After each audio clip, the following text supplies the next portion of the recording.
mu mawulire ge tuyinawo gano nago nga si malungi okuva mu bitundu eby'emukono ku kyalo ekimanyiddwa nga Bbanda mu Saabu County emanyiddwa nga Nakisunga kigambibwa nti mu nnaku nga ziizo eziyise waliwo obulumbaganyi obwakolebwa abazigu baalumba abantu abali ku makubo gaabwe abantu basatu kigambibwa nti ku bano omu amanyiddwa nga Brian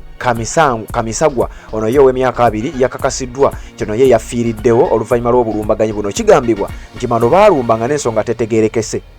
era oluvannyuma lw'okulumba ne bakuba nga bino byatwaliramu ne chairperson ow'ekitundu nga naye we twogerera akyanyiga biwundu nga newankubadde chairperson ye akyanyiga biwundu waliwo omuntu omu eyakakasiddwa nti ye yafiiridde mu bulumbaganyi buno ensonga nno tenaba kubanga etegeerekeka ensonga eyabakozeseza kino tenaba kubanga etegeerekeka mukutu gwa Red Zone TV webale kubanga okyagoberera yona gy'osinzira okubanga gy'otulabira atanaba kubanga osubscribinga kikole okkirira wansi awo olaba ekigambo subscribe kikwateko okwate kade aka notification ako kakuyamba okubeera omu ku abo abasooka okumanya buli tuba tutaddeyo ate ne tuba nga tutambula ffenna gendako ne mu comment section oteekeyo obubakabo ku nsonga ezo tuba nga tukuleetedde ate ne tuba nga tutambula wamu ffenna ku nsonga ez'enjawulo kakati gwampuliriza njagala owulira amawulire gano ebifaananyi ebisinga mbirina naye ebifaananyi mujja kunsonyiwa ebimu sijja bikozesa oluvannyuma lw'okubeera nti amateeka mangi agali wano naddala ku YouTube ate naddala agaakajja mateeka mangi nnyo era mujja kulaba nga ebintu ebimu tujja kuba tukyusaamu ebifaananyi ebimu sigenda kusobola kubeera nga mbikulaga wabula njagala okkirize nkulageko ebyo bye mba nsobodde naye ekisinga obukulu ge mawulire ge njagala ate obeere ng'ofuna naddala gwatugoberera okusinziira ku mawulire ge nnina era ge njagala okubanga nkutegeeza nkugambye abazigu baalumba ekyalo ekimanyiddwa nga Bbanda Village Nakisunga Saabu County baganda banga bave Nakisunga nabo ne bongera ogenda maaso n'okubanga bagankakasa gano nenga confirming kati kigambibwa nti bano baalumba abantu basatu abasajja baali basatu ku Sunday ekiro ekyakesizo olunaku olwajjo era mu buvannyuma lw'obulumbaganyi buno battako omuntu omu ababiri ne basobola okugenda nga nabo bali ku bisago kyokka nga kigambibwa nti mu bano mulimu senior local government official era nga naye ali critically injured akyali mu kunyiga biwundu oluvannyuma lw'obulumbaganyi buno omuvubuka ow'emyaka 2 amanyiddwa nga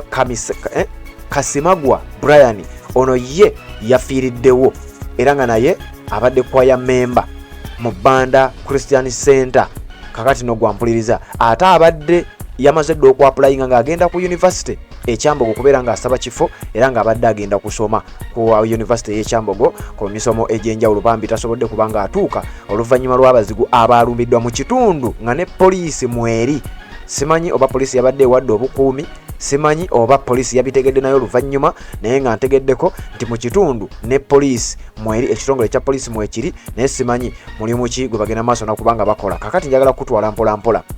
okwongera okukakasa n'okukonfaminga kiki kyendi mu kugamba ngenda kutwala okusinziira ku kiwandiiko ekifulumidde ku gimu ku mikutu egy'amawulire egyongera okuba nga gituwa sources ez'enjawulo ezongera okuba nga zituwa oba n'okukonfaminga ebyo bye tuba tukuleetedde njagala okubaako wano kiwandiiko kyempitayitamu tukiyitemu babiri ate nga bwe tutambula otegeere era okonfamingire ddala biki bengenda maaso n'okuba nga nkugamba wano nga bagamba batya nga bagamba nti fear and grief gripped Bbanda Village in Nakisunga Saabu County Mukono District after an unidentified assailants attacked 3 men on Sunday night, killing 1 and leaving 2 others, including senior local government official critically injured. Nti okutya oba entiisa yazze mu bantu ku kyalo ekimanyiddwa nga Bbanda Village mu Saabu County y'e Nakisunga mu district y'e Mukono oluvannyuma lw'abasajja abatemu abataategerekese ekigendererwa kyabwe tebaategerekese wa gye bava wabula nga baalumbye ekyalo ekimanyiddwa nga Bbanda Village mu Nakisunga Saabu County mu district y'e Mukono ne baba nga basobodde okulumya abantu 2 ate ow'okusatu ye ne bw'atyo n'aba nga yafiiriddewo era nga bwe nkutegeezezza. The deceased has been identified as Brian Kasimagwa, 20-year-old choir member at Bbanda Christian Center and an incoming student at Kyambogo University. Ngera bwe nkugambye okwongera okonfaminga ono ye yattiddwa bamuyita Brian Kasimagwa myaka 2 abadde muyimbi mu kwaya ya church eya Bbanda Christian Center ate abadde yamaze dde okuweebwa ekifo ng'agenda kusoma ku University ekyambogo wabula tasobodde kubeera ng'atuukayo gwampuliriza. The 2 injured victims are Yafesi Kiyaga and the chairman of Nakisunga Saabu County and Emmanuel Bosa, both of whom are currently receiving medical treatment. Ababiri bano abavuddeyo n'ebisago omu ye Yafes Kiyaga ono nga ye chairman wa Nakisunga Sub County kwabaddeko ono mulamanyiddwa nga Bossa Emmanuel bano nno babiri nga bali mu ddwaliro wetwogerera bali mugenda maaso nakubanga bafuna obujjanjabi. Kasimagwa ono yafiiriddewo kigambibwa nti baamulumbye baamwataakinze ngadda okuva mu Kisoga market mu katale k'Ekisoga era omulambo gwe gwasangiddwa okumpi n'ennyumba waasula. Abontekedde bulungi nnyo omulambo gwe gwasangiddwa okumpi n'ennyumba waasula. Kigambibwa nti ab'eŋŋanda n'ab'emikwano gy'omukulu ono eyafudde baakuŋŋaanidde ku ddwaliro erimanyiddwa nga Herona Community Hospital kubanga ono gye yabadde atwaliddwa gwa mpuliriza. Mukutu gwa Red Zone TV bw'oba tonaba kubanga osubscribinga kikole tubeere nga ate tutambula ffenna. Okwongera ogenda maaso n'okonfaminga bino, residents expressed outrage and alarm over what they described as a worsening security situation in the sub-county, citing a surge in ambushes, violent robberies and house break-ins. Nga bwe nkugambye nti mu kitundu kino okusinziira ku bano kigambibwa nti n'abyo ebyokwerinda mwebali poliisi mweri mu kitundu, naye omulimu gwekola oba oliawo tuyinza okuba naffe tetugumanyi obanga nabo tebagumanyi kubanga nabo bagwebuuza bwebuuza. Era abatuuze baalaze obutali bumativu bwabwe eri abo ebyokwerinda nga bagamba kijja kitya era kisoboka kitya kubanga embeera etandise okubanga yeeyongera okutabuka, embeera yeeyongedde okubanga mbi nga bw'oyinza okubanga okiwulira. Abantu batusulamu batutegazi ambush ne bajja ne batunyagako ebintu byaffe, abantu bajja ne batukola ebikolobero ne batutta oba ne batta abantu baffe nga bate bazze kubabba. Kigambibwa nti abantu okuyingira okumenya amayumba ne bayingira kye tuyita house break-ins kweyongedde nnyo naddala mu ggombolola eno emanyiddwa nga Nakisunga Sub County. Kakati abantu mu kitundu bagenda maaso n'okwekubira enduulu. David Kalinda,